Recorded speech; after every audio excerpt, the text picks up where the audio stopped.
Hi, I'm Tiffany or Skate and Sew, and this is the video that you probably have been waiting for where I talk about actual skates.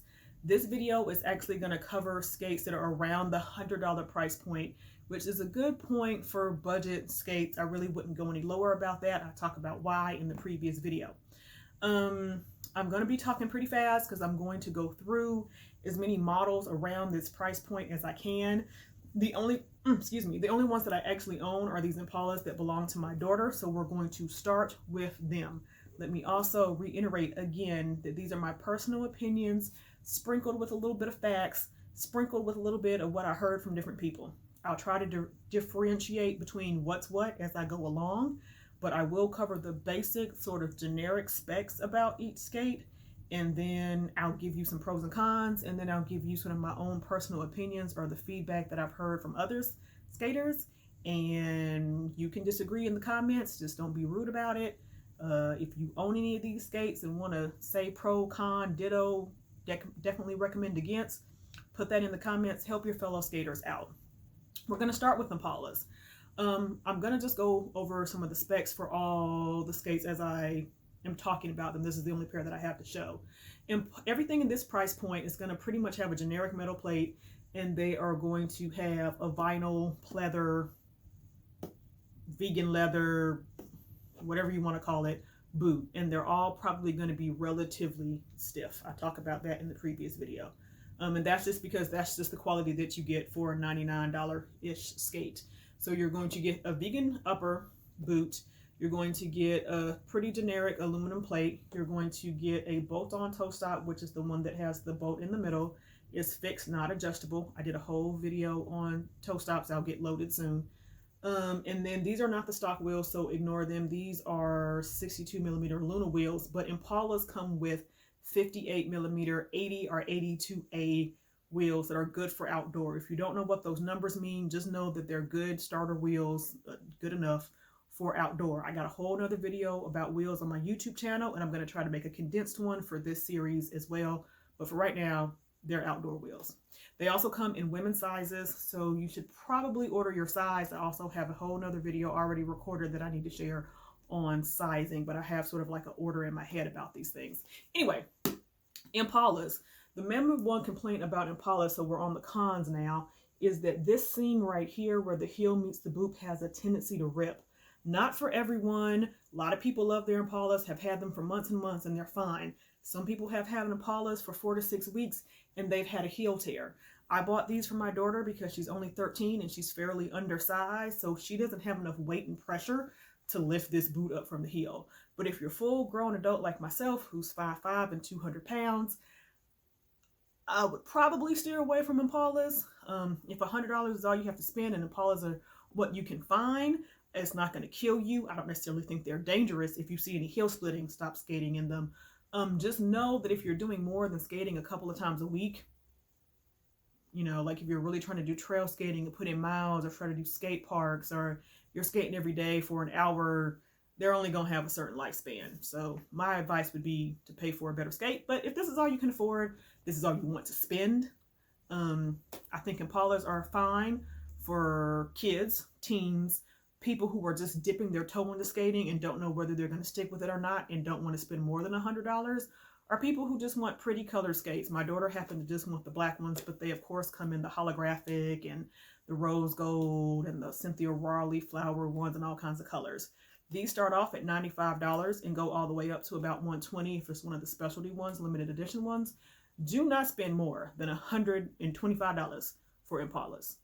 Don't. You get to the $150 price point, wait for my next video. I will tell you better skates you can get in stock at that price. $125 is about the most I would pay for these, and that's only for the specialty collab ones.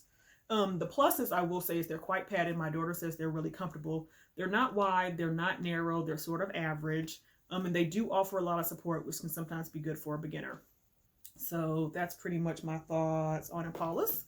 Next up, I don't have any of the rest of these skates. I'm just going to talk about them. You have Candy Girl Carlins. I bought my daughter some Sabinas first before we switched to the Impalas. They were terrible. Don't get those. Carlins, on the other hand, also are going to have that aluminum generic plate, bolt-on toe stops. They come with outdoor wheels and they're women's size. So same thing, you're probably going to order your real shoe size. The pluses about them is that they do have a real suede outer, which is nice. And they have a roll collar on the skate, which is basically this little thing right here at the ankle. Maybe it's called an ankle collar. I don't know the technical name. But this little thing right here. These are moon boots, of course, not Candy Girls.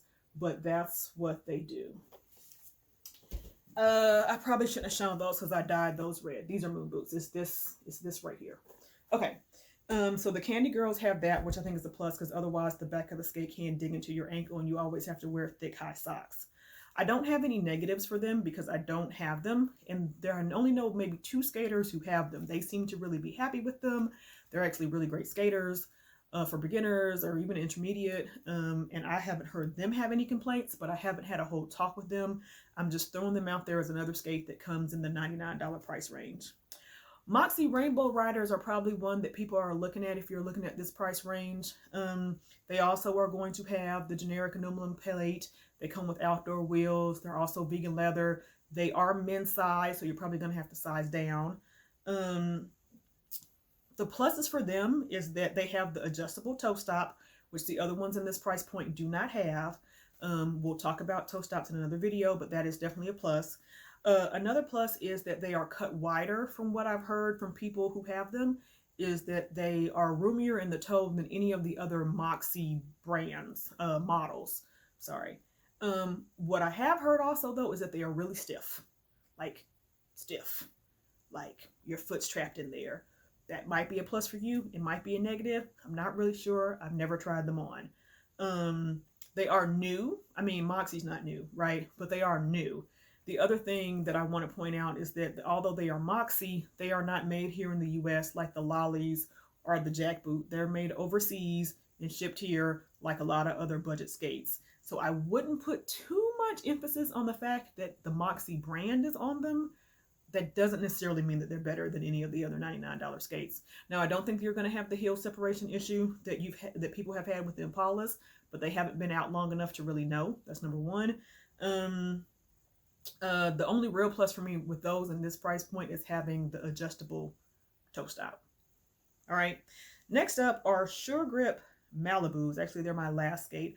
I also have not put my foot in a Sure Grip Malibu. What I will say is I really like my Sure Grip Fames.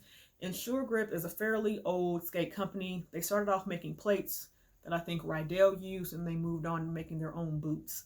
So though I think there's a lower grade plate, obviously, on the Malibus, they are still decent because they're Sure Grip. They're going to have the bolt-on toe stop, and they're vinyl, and they are sized for men's.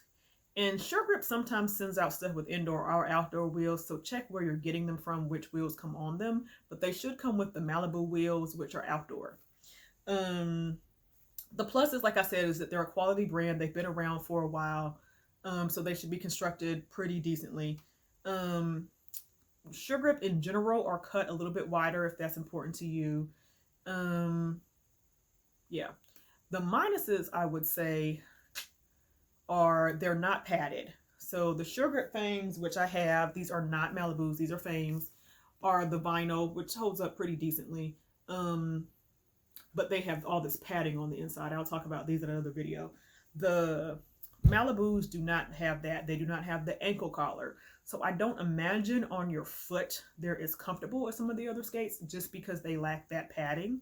The other negative about them is they don't have the speed hooks. The speed hooks are these things over here. So you lace your skates up to a certain point and then you wrap them around the hooks. And that's basically because if you lace it all the way to the top, you could not get your foot in here. You either have to pull this out so loose or you'd have to unlace them every time you put them on and take them off. So that's what the speed hooks are for. They get you in your skates more speedily. So when you're tying them up, you wrap them around that, and then you can get your foot in, and then you can lace them up. So the Sure Grip Malibus like that. So that's, to me, a negative. Not a huge one, but those are a negative to me on the Malibu. They also only come in black and white. That being said, out of this price point, if I was going to buy a $99 skate, I would probably get the Candy Girl Carlins. just a personal opinion, but any of these would probably be just fine.